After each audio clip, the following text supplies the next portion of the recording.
Hi fiber friends, welcome to episode 2 of the Botanical Knitter vlogcast. I'm Emily, I'm a knitter, a spinner, a sometimes natural dyer, a sometimes sewer, and I live in Minneapolis, Minnesota. You can find me on Instagram as the Botanical Knitter, and I'll also link to my Ravelry below so you can see all the notes about all the knits I'm going to talk about today because there's a lot. I filmed my first episode just over a month ago, and I have loved reading every comment or DM that I've gotten on Instagram about it. I'm honestly I guess I shouldn't be surprised because our knitting fiber community, it can be really incredible, but just appreciate the support and the love and you introducing yourself. I intended to film sooner. I got a cold and I didn't want to listen to myself sniffle, though there's still some lingering sinus going on. And work has also been pretty chaotic, and I'll talk about that a little bit at the end. So again, lots of knitting to catch up on, lots of finished objects that I didn't plan on knitting, but we're going to talk about. Okay, we're back. The Bob barkers went off. I have a corgi who continues to bark. If anybody has a corgi, you know exactly what I'm talking about. And then we have a pointer mix. And they had to alert us that there was nobody outside our house. It was very important. All right, so let's talk finished objects. I'm wearing the Lento Sweater by Jonna Hietala. Saying it wrong, I'm gonna link to it, it's fine. There was a Let's Lento knit along that was happening that I had no idea. I didn't know this sweater existed, but I was influenced by a Twin Cities knitting friend. Her name's Cassie. I'll link to her Instagram too. Thank you, Cassie, for the influence. And she was saying how quickly it was knitting up. US 10 needles, fingering weight, held with a lace weight. And I knit this in a week.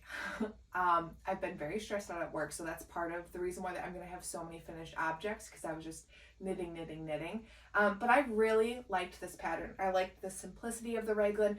I liked that the raglan wasn't too deep. Some of the other raglan sweaters I have knit end up with like bat wings because the raglan just goes too long, and I think I am a new enough knitter that I'm still learning how to customize patterns and sweaters to best fit my body. That being said, I love how this turned out. I used stashed yarn for this project. I'm going to pull up my Ravelry so I get it all right. I was excited to use stash. That made me feel really good. So this is CeCe's wool. I got it at Rhinebeck in the colorway Dusk, and I held it double with drops, Kids Silk Mohair number 10.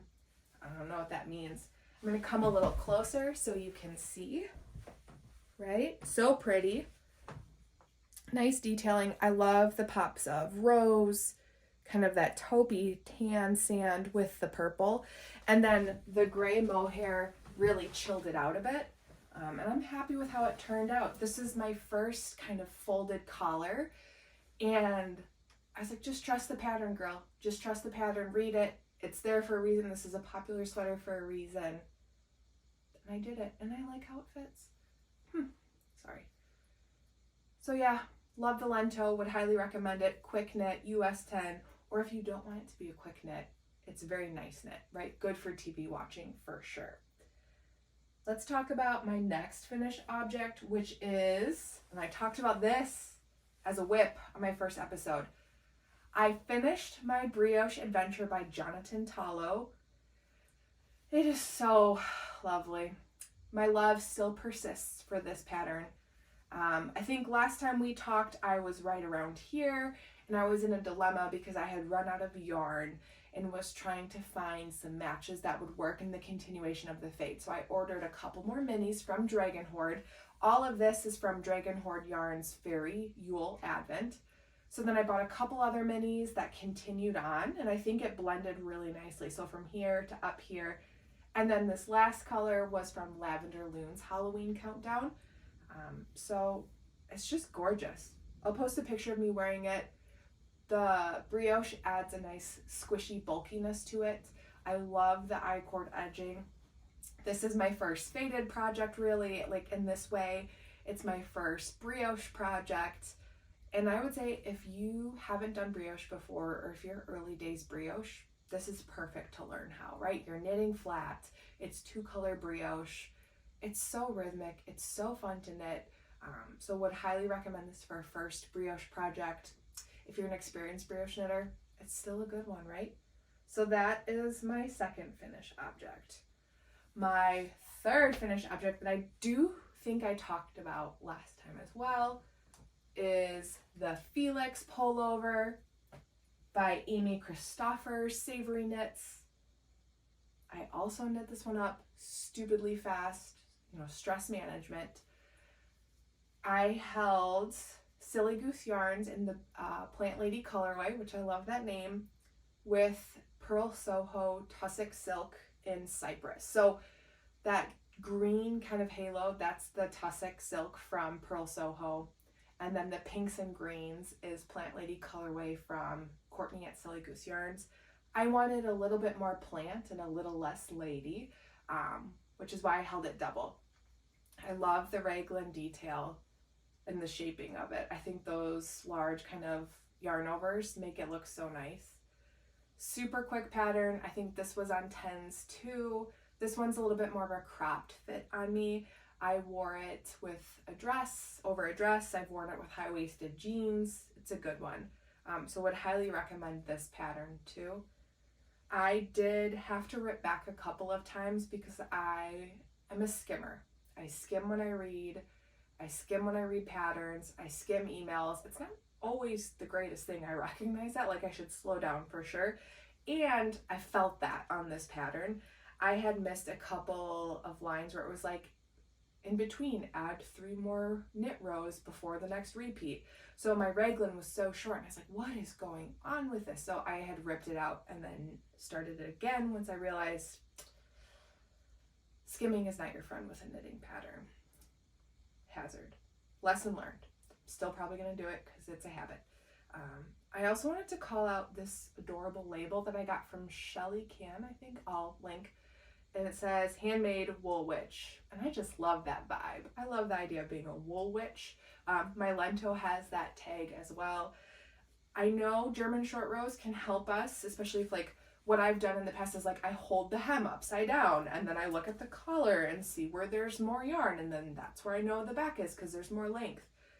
With the label, I don't have to do that anymore. So a hack, highly recommend, because I'm always trying to figure out what the back and the front is, and I know I'm not alone with that one. All right. Last weekend, my husband was really cute. I was finishing up my Lento, and he looked at me and he was like, well, the next time you need a break or you're knitting something that, you don't really like, could I have a hat? And I was like, of course I'll knit you a hat. So I knit him a scrap happy hat. This is the hat I talked about on the last podcast episode by Cassie LaFollette. And it's such a good one. So this one has 3 different yarns held together. Come up so I can show you. It had a DK that I used for my Cozy Classic. That's the dark blue. It has, that my friend used for her Cozy Classic. It has just some basic black held double, but it's almost more of a gray. And then those pops of green and blue are from my Miss Arena tee. It was Mace of Skeins Raven colorway and it was left over. So my husband picked out all these yarns and I think he likes it. It's nice and warm and cozy. Nice folded brim so he can adjust it on his head. And I knit that in like 4 hours. So best gift knit pattern ever. And it's warm and I love that marled look. So I'm looking at what we're going to talk about next. And I think a lot of you know what we're going to talk about. My Tecumseh. I gushed about how much I loved the yarn and the pattern, and it reminded me of Rhinebeck, and I wanted it to be cozy and oversized. It's oversized. And I gauge swatched. I blocked the swatch. I adjusted my needles. I adjusted the pattern size. I did fit checks. Like, I did it all. Don't at me. Like, I did it. And it didn't matter. Because look at this. It's so huge. I mean, 2 of me can fit into this. I was joking with my husband that this is going to be our Halloween costume. We'll just wear this and our 2 heads will stick out. It's ginormous. ginormous. I posted a reel on Instagram of me wearing it, and I loved the comments, like, do I frog it? Do I keep it? A lot of you said you loved that oversized look, and very honestly, the more I watched that video and the more I wore it, the more I did like the oversized fit. However, the sleeves are just not doing it for me. I mean, they're like the size of my face. A lot of other people commented that they had similar issues with this pattern. That made me feel very comfortable. Like, I was like, okay, I'm not alone. I didn't totally goof it, though clearly there was some user error, right? So here's my plan of action. It's in timeout. It's been in timeout since the end of January. Or no, it's been in timeout since early February, right? Because I finished this shortly after my first podcast went live. So she's just been sitting in my cedar chest, causing a lot of angst, if I'm being honest. So the plan is to rip back to where the sleeve starts. I'm going to do some rapid decreases to tuck the sleeve in a bit. And then I'm going to only probably do just the yellow cross. And I'm going to leave out this colorwork section. And my goal, I'm thinking, is to do a longer ribbed cuff that's more fitted. So the fitted sleeve, especially in the forearm, will be a nice contrast to that bulky, oversized fit in my waist. A couple of people and I have been messaging and DMing, and we feel like that might be a good strategy. The sleeves knit up so quick because it's worsted weight yarn, large needles. The armpit is so low that really there's not much to this sleeve at all. So it'll be maybe an hour, hour and a half of work, and then I can try it on, see how it goes, and we'll go from there. Hopefully I'll be content with it. It'll be my cozy winter sweater, snow day snuggling. If not, it'll get frogged. And I don't know if I would knit this pattern again. I really do love the color work. I found the pattern to be well written, had no problems with it. It's just the size, and I think this was a size 2, so I would have to go down to a size 1, and we'll see. So more to come, but she's gonna stay in timeout for a while. I don't know that we'll see this one anytime soon, though who knows, maybe I'll get a bug up my butt and I'll finish it. Goodbye, Tecumseh. Let's talk a little spinning. I have 3 finished skeins of yarn that I spun over the past couple of weeks. The first one is left over from the January Spin With You. That is a chance for several of us to come together. We knit and we spin together, and we get to learn different characteristics, learn about different breeds, fiber, how it likes to be spun. So this is all of the different yarns or fibers that I spun up, and then I chain plied it together. It's maybe like 30, 40 yards, bulky weight. I don't know what I'll do with it, but it's really pretty, so I'm just gonna save it. The second little skein here is about 50 yards again of bulky weight, chain plied. This is Rambouillet and Alpaca, I believe.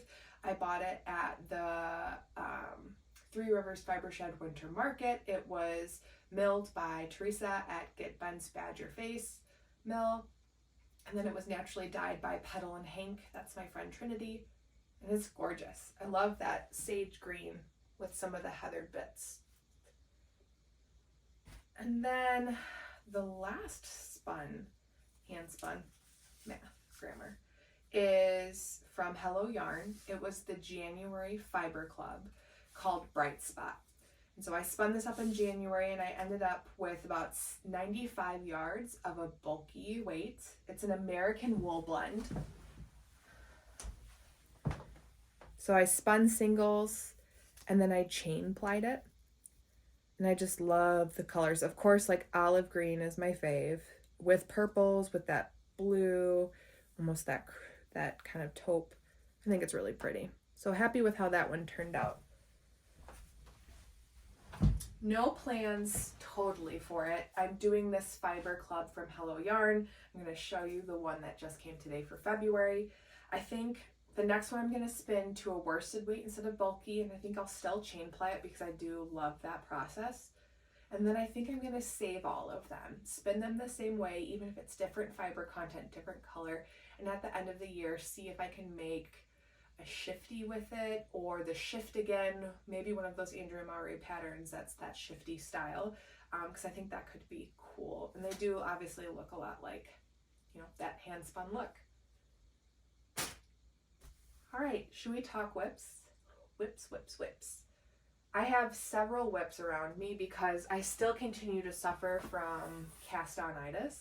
I want to knit everything, and then I really only focus on one thing, so then they just languish a bit. The last time we chatted, I had just gotten in the mail yarn from Treehouse Knits, and I talked about my plans to knit a sheep camp sweater, and that sweater's by Berg, and I have. So I started this sweater before the Lento, but then I got distracted by the Lento because I was really enjoying the yarn. So now I'm back working on this and I love it. I did a fit check last night. I'm right on gauge. I'm knitting a size 2, I believe. It's gonna be, I think, just such a nice fit. I love the colors. It's so different than anything I would have gravitated towards. I saw a project page on Ravelry that had like nearly identical, like the mustard with the blue and the Tweety yarn, and I loved it, and so was heavily inspired by that individual. So I have maybe another inch. I'm gonna knit it a bit longer, so 1 inch, and then I'll do ribbing, and then I'll switch to the sleeves. I think I'm just gonna stick with probably just below the elbow. I've noticed that I push my sleeves up a lot, and so I'm gonna try that sleeve length and see if I like how it fits on me. I think that's how the pattern's written, but lots of folks have done that full length sleeve, but I'm gonna try the 3/4 length. It's a rolled collar, which is so pretty. Again, nothing, I don't really have anything like that in my finished object selection upstairs. So I'm enjoying knitting this one. It's a beautiful pattern. There really aren't floats to catch. It's well written, and it just makes me happy. Oh, first and last time I'm gonna say that, I promise. So yeah, here's my sheep camp. Have you knit one? I think it's a goodie. It'll probably be done this weekend, maybe. I think I'm just gonna sit down and focus on this one because I'm really excited to wear it, and I want to wear it before it starts getting too warm in Minnesota. And this, of course, is my Barley Pearls bag with snaps and a handle, the library card. I know some of you have gotten this bag. Well done. It's a good one. You can't deny a good project bag, right? Speaking of good project bags, didn't need to buy one, but I got another Heather project bag from Beautiful Sister. I love these gals. They live in the Chicagoland area. I met them several times. They're gems. So in this new project bag, which is cute little mushrooms, is socks that I'm almost done with. So it's basically almost a finished object. I knit a long tube. These are going to be socks for my husband. It's Valkyrie yarns in the Treebeard colorway. So just did a 3x1 rib, knit, knit, knit, knit, and then decreases. And then I'm going to do a cut and heel on these socks for him. My winter advent, or like the a stripe a day advent, was a cut and heel, and those are my best fitting socks. So I'm curious to see how my husband likes them too. So all I have left to do is Kitchener stitch the toe, and then do the cut and heels. Maybe like an hour and a half worth of work left, but it's just sitting there because distracted by my sheep camp sweater, rightfully so. But those should be finished pretty soon so he can wear them. I think they're going to be pretty long on him too, so they'll be a nice cozy pair of socks. All right, my third whip is something I talked about last time, or wanting to do, with my hand spun. If you remember, this is my hand spun. It's this beautiful naturally dyed pink with natural gray. It's Romney from my friend Amy's sheep. She's Nash Lake Fiber Farms, and I am knitting a Sophie Shawl. That's by PetiteKnit. As you can see, I started out with a darker gray mohair. It's actually this mohair that I used in this pattern, my Lento, and I was afraid I was going to run out, and I also was realizing I don't always love mohair. I do love Surrey, however, and so I actually switched to Surrey, a lighter gray, and I'm going to do that until I get to about this side of the decreases, so it'll be a little bit of a color black, but I figured the bit that's wrapped around my neck, I do want it to be really soft, and so I switched to Surrey, and I'm happy with that decision.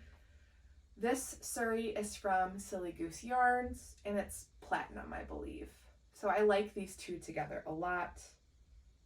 The garter is so squishy. That I-cord edge is pretty nice. So I'm happy with how it's knitting up. I'm just slowly working on this one. It's been on my needles for a couple of weeks. No rush to finish this one. It's very good for when I watch The Real Housewives. That is my guilty pleasure. If you like Housewives, let me know. Let's talk all about our franchises. But this has kind of been my Real Housewives sweater, or shawl, excuse me. And it is in my Twisted Oak project bag. More books, right? So that's that whip. And then my fourth whip, my last whip, I had no business casting on. But yesterday I felt like casting on a pair of socks. So I did. I am doing them 2 at a time, but in the sense that it's just on 2 different 9-inch circs. I am doing the color palette sock. So it's a free pattern, I believe. I'll link to it below. I can't remember off the top of my head, and my iPad has fallen behind all of my pillows. So you do 15 rows of a color, then you do this pretty little contrast section, and then you switch to the next color. And I'm finally using yarn in my stash that was dyed. Oh no, I can't remember the dyer's name. I'm so sorry. She's in Wisconsin. Northern Knits, Great North Knits. She did the yarn for the We Share Needles gals, right? It's Maddie and Kristen's yarn. And I love them. They're fun together. And of course, I had to knit them together. So there'll be big color blocks of these two, a striped sock. So I started those yesterday and got through the cuff and then the first color. And I'm happy with how they're turning out. Again, another Heather project bag from Beautiful Sister. I love that you can knit with it, have it over your arm, or you can very easily turn it into a yarn bowl, and it's great for just sitting on the couch. And then you can just grab them. They fit in my just daily crossbody bag, so they're perfect for when you want to take your socks with you too. Just shove that bag in there. They wash well. Can't say enough about them. Oh, I feel really terrible about forgetting that yarn dyer's name. Sorry. All right. Should I talk about spinning whip maybe? So if you see this giant pile of fiber, I bought this fiber from Feederbrook Farms. It's BFL. When I was at Rhinebeck, it was an 8-ounce bag for $15, I think. Wild, great. I spun it, loved it so much that I decided I wanted to order, I think, 10 more ounces of it, and I'm spinning it now. It's so pretty. It's turning into this like orangey, pinky, brownie madness. I'm spinning it for a Nurtured sweater by Andrea Mowry. My hope was to make it for the March to May, but I'm not going to be able to spin it in time since we're already in March. So that's just it's a there for me project when I need it. Remember, no more self-imposed deadlines. Trying. Should we talk acquisitions? Let's start with yarn acquisitions. So the first yarn acquisition is the Moon Fade subscription for February from Lavender Lune. This colorway is called Many Moons, and that's its mini. If you remember, the main skein and the mini skein will fade with the companions in the other months. So all the minis will fade together, all the main skeins will fade together. So I'm gonna sit on them and I'm gonna save them for some sort of project. I'm gonna decide if I wanna fade it, use them separately for sock sets. I love the flexibility of this, and I love that they're different fades together because that gives you a few more options. So Sam, genius. My second skein of yarn that I purchased, and that's the only yarn I purchased in February, everybody. 2 things, and technically that I paid for a while ago, right? So it doesn't count. Is from Cassie Knits.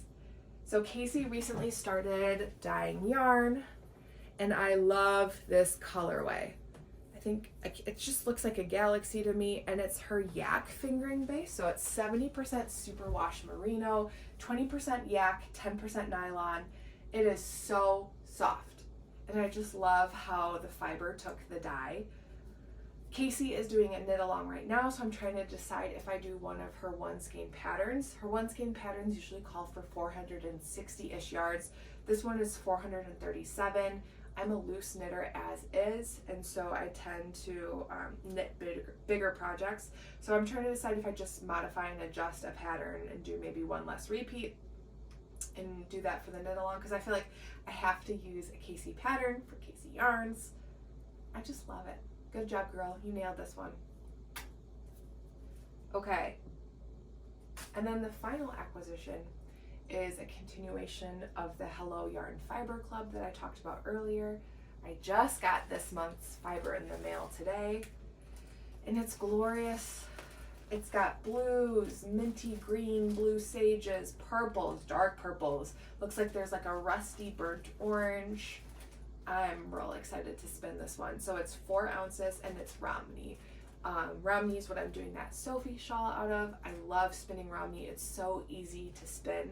So again, I think I'm gonna aim for a worsted weight chain plied.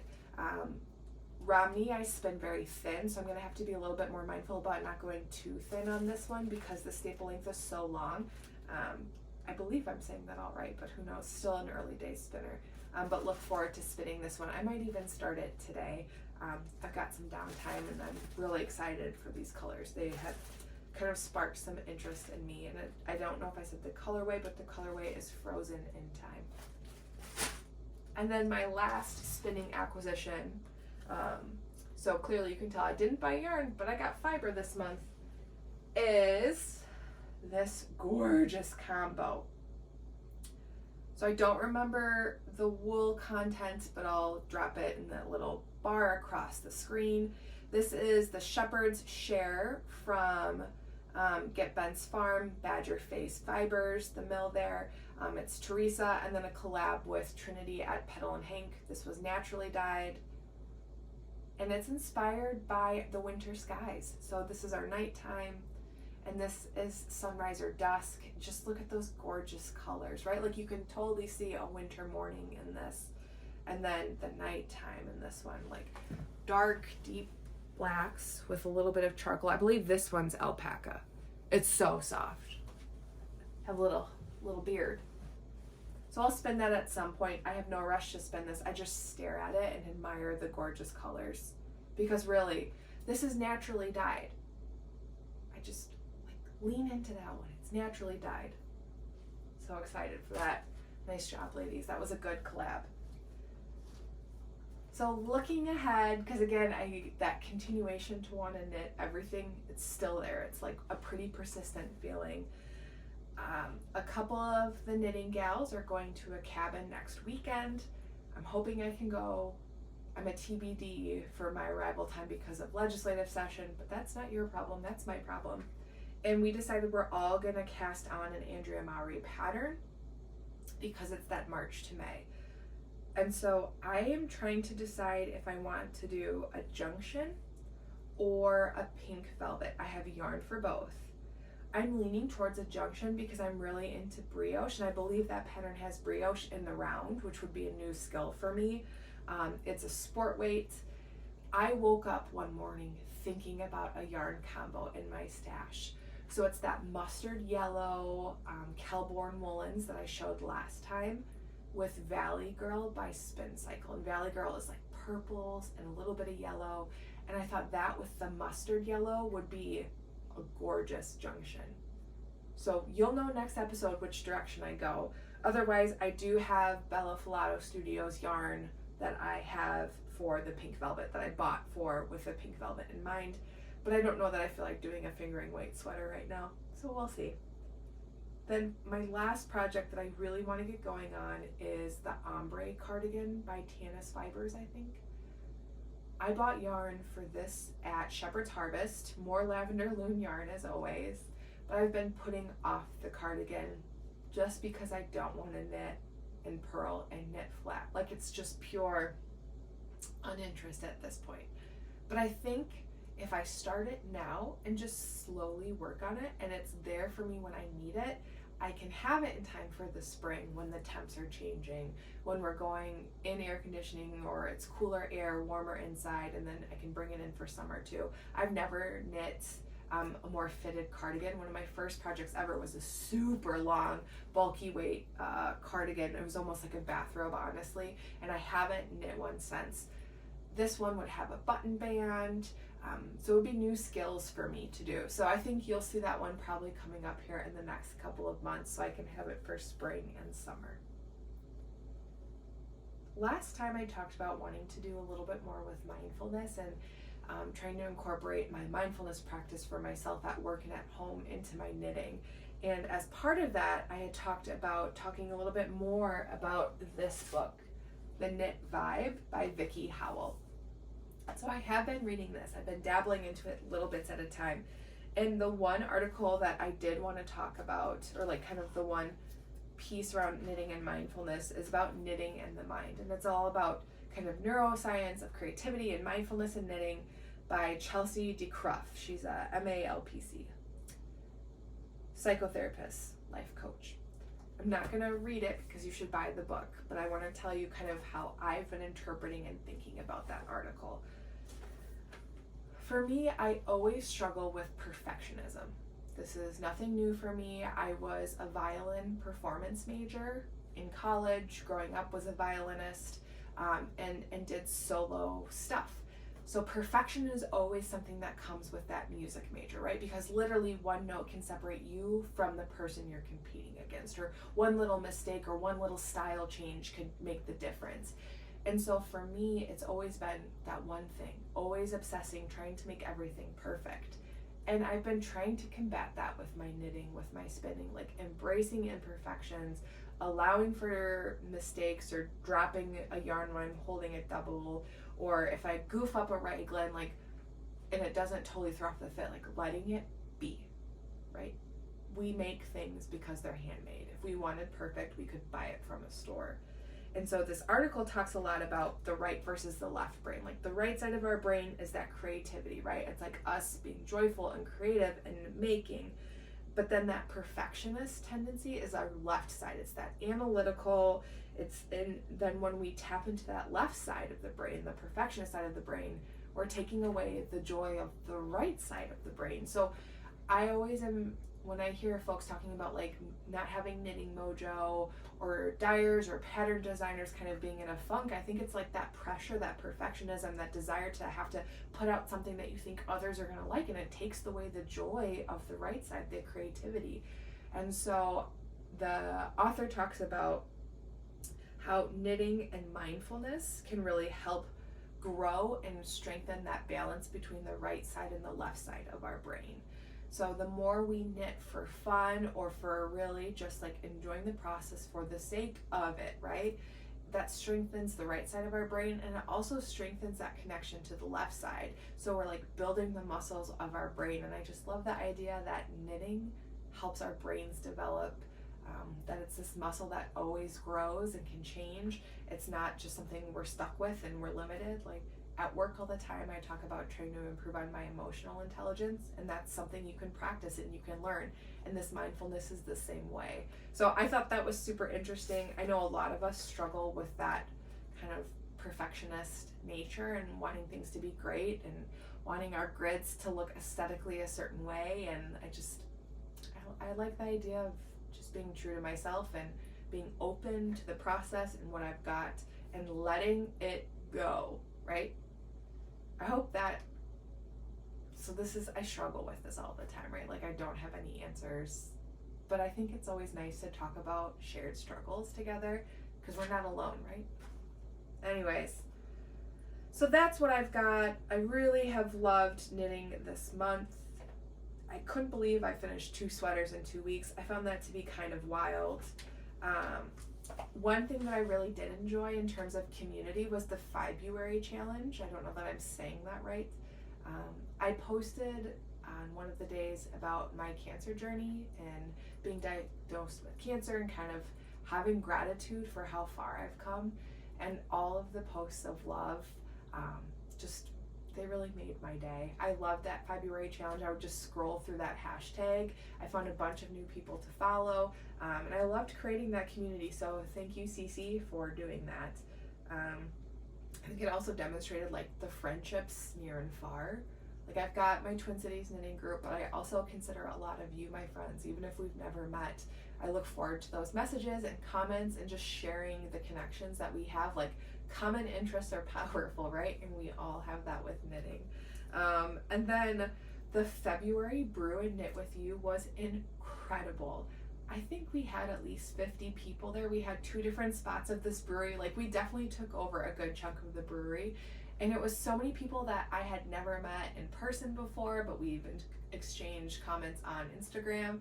And it was wild. Like I just remember walking into that room and being like, wait, all these people are here for this? What? So the next knitting Brew and Knit with You is going to be the third Sunday in March, so 2 weeks from now, and we're going to be meeting at Ven Brewing Company. I'm going to call them and reserve as much space as I can, or get there early and take as much space as I can, because I hope we have the same turnout. So Twin Cities area folks, I hope you can join.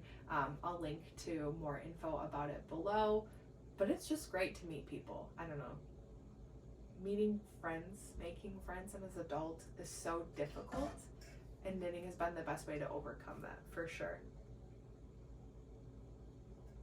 Okay, the last stop for today is plant talk. A lot of you said you loved the plant talk, so I will. My husband was like, you should have a plant for the podcast. Like every podcast episode you have a plant. I was like, oh honey, you clearly just showed that you didn't watch my first episode. He just peeked over to look at me right now. He's fine. He's not in trouble. He hears me talk about knitting all the time. He doesn't need to hear more of it, right? So I'm looking at my plant shelf, trying to decide what plant I want to share with you all today. Okay, I'm gonna go with the newest one that I got. And this is a Cebu blue, but a ghost. So I have the traditional Cebu blue vine, which is definitely more like this color, but look at that. Isn't that awesome? So I love that little one. I picked that up from Lost in the Forest, which is a shop in a Twin Cities suburb. The plant owner shop's name is Forest, which is like, you were destined to be a plant shop owner. And she's a gem. She's so sweet. She has all the good plants, and she often has plants like behind that aren't out in the open. If you just ask, she'll grab one for you. So that's where I've been spending probably too much of my money as of late. I spent most of yesterday watering the plants. It feels like a full-time job. My plant count is around 80 right now. And I got new plant fertilizer. My mom bought it for me, and it's called Happy Plant. And let me tell you, it makes these plants so happy. It's winter time, and so typically you don't fertilize in the winter. At least that's what I've been told. But this plant fertilizer says to feed almost every time, because it's not like a 10-10-10, it's a little lower. I'm getting wonky, sorry. Long story short, this plant fertilizer is remarkable. I have new leaves or new flowers on nearly all of my plants. They're thriving. So I'm not affiliated, not supported, not a sponsor, 100% a supporter. So I'm going to put a link to that below. If you have houseplants, or if you've struggled with houseplants, try this fertilizer. It's amazing. Can't say enough about it. My plants are thriving. So that's all I have, I think, for knitting, fibery, planty stuff. It's been a wild time at work. I am a lobbyist, and so I have been just at our state capitol all day, every day, running around. I feel like a chicken with my head cut off a little bit. I had one of our first bill hearings this week, and so that went pretty well, but there was a lot of hiccups leading up to it that were pretty stressful. So there were 2 nights this week that I didn't knit, which is weird for me. Like I knit at least a couple hours every day, especially at night or in the morning. So my knitting time was cut down. Last week we had our work day at the Capitol. So we brought in advocates from all across Minnesota to meet with their lawmakers in support of an issue that would help more patients get connected to personalized medicine, or that precision medicine. I work for the American Cancer Society, so very much a public health, good lobbyists, right? Though I would say most lobbyists are pretty good. I know that's a misconception. So we brought advocates to our day at the Capitol, and it was ahead of this historic snowstorm. So the snowstorm was supposed to start Wednesday evening. Our day at the Capitol was on Tuesday, but that led to a bunch of volunteers canceling because they didn't want to drive or get caught up in the storm, and then lawmakers canceling too because they ended up closing our Capitol Wednesday, Thursday, Friday, which I have never seen before, especially because of weather. Like, we always joke, like, we're hardy Minnesotans, it snows, whatever, we move on. And the snow, like, we got maybe 13 inches, but it wasn't the 21 we thought we were going to get. Like, it was still a lot of snow, but it wasn't that big of a deal. So that was a downer a little bit, but we made it work, and I'm grateful to the folks who still showed up in St. Paul, told their stories, and kind of really advocated in support of this really great bill. I personally think it's a great bill. So I have some footage from just being at the Capitol. It's a beautiful building. I'm so lucky to work in that space. So I'll throw in some of that footage here. I also have some footage from Spin With You that happened in February. We learned how to make bats, and then we spun some of those bats. So I've got some fun footage from that. Honestly, that was the most rewarding thing. Instant gratification. Like, you can see the bat getting built. You can see how the colors are playing out. You can change it as it's going. So that was really fun. And then it spins totally different than how it looks. So maybe I'll share some bats that I made on the next episode. Beyond that, just some knitting time with friends, some family time. I've been reading. I finished a couple of books this month. I'll link to my Goodreads if you want to follow me. I finished Lee Bardo's newest book, Hellbent, and that was second in the series. The first book was called Ninth House. Those were both really good. I listened to the first, and then I read the newest one just because I couldn't remember really what had happened, so highly recommend that. I also finished Holly Black's newest book, which is about fairies. It was good. I really do love fantasy or dystopian fantasy. Obviously, I love all the Sarah Moss books. I'm one of those folks. Not ashamed. So tell me what you're reading right now, if it's anything good, if you have any recommendations. Now that I'm spinning more, I'm listening to more audiobooks so I can spin and listen to something at the same time instead of only watching Real Housewives, because I've been watching a lot of Real Housewives because it's just that nice mind numbing that I need with where my work is at right now. So I'm looking forward to seeing some of you at the March Brew and Knit With You. Thank you for following along. Thank you for subscribing. Thanks for the comments. It's great to get to know all of you. If you're not, follow me on Instagram and I'll follow you back just so we can build that relationship too. But again, just wanted to end by saying this community is incredible. I had no expectations for this vlogcast, and it turned to be just beautiful. I know that sounds really